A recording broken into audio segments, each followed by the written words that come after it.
धन्यवाद.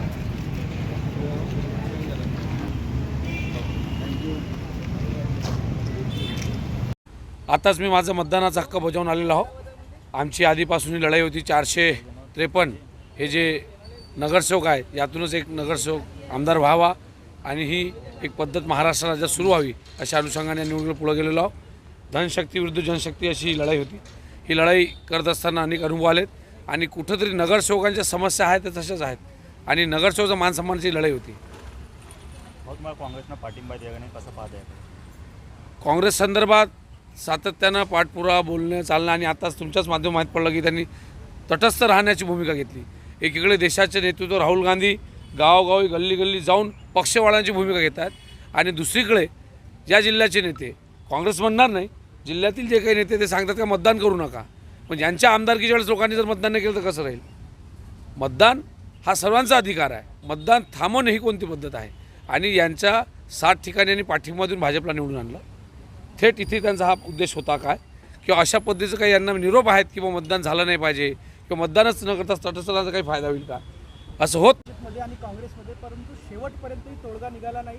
पाठिंबा मागूनही दिला नाही. कुठले नेत्याला जबाबदार आणि काय करतो? लक्षात घ्या.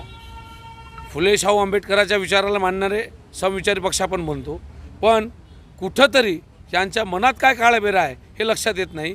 कोणत्याही पक्षाला पाठिंबा म्हणजे 10-20 सीटासाठी आंदोलन थोडी सुरू होतं. आमचं मागं पुढं चर्चा सुरू होती. सरळ विषय होता की त्यांचा उमेदवार गायब आहे तिथं दुसरा पक्ष लढतो आहे काय भाजपच्या विरोधात जर मतदान द्यायचं आहे त्याला पाठिंबा त्याला समर्थन या 2 वडीचं पत्र पाहिजे होतं. त्यासाठी त्यांनी सांगितलं आम्ही राज्यावर बोलतो.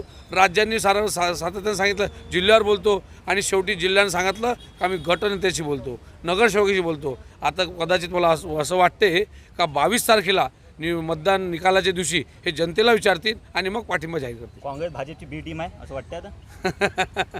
माझ्यापेक्षा तुम्हाला सर्वांना माहीत आहे का सातत्यानं आम्हाला सांगतात बी टीम. आज यांचं पितळ उघडं झालेलं आहे. जर मी फॉर्म स्टँड ठेवला नसता तर काँग्रेसची मतं कोणाला चालली आणि माझा फॉर्म स्टँड राहून मतं कोणाला चालली हे तुम्हाला माहीत पडेल. काल नांदे पण अशाच पद्धतीने झालं. निश्चितच ना. यांना मतं पाहिजे आहेत त्यावेळेस सर्व चालते. स्वतःच्या निवडणुकीत याचा झेंडा लाव त्याचा झेंडा लाव नाही आहे भेटते वंचित RPIचा लाव कवाळे लाव गवई लाव कसा तरी झेंडा पाहिजे आणि तो झेंडा पण निवडणूक झाली पाहिजे. पण जेव्हा एखादा आता मी काही वंचित समूहातून आहे असं नाही. मला माझ्या पक्षाची लाईन आली पक्षाने उमेदवार दिली मी लढलो आणि त्यांचा पक्ष नव्हता तेवढा ताकदीने लढायलाच पाहिजे होता.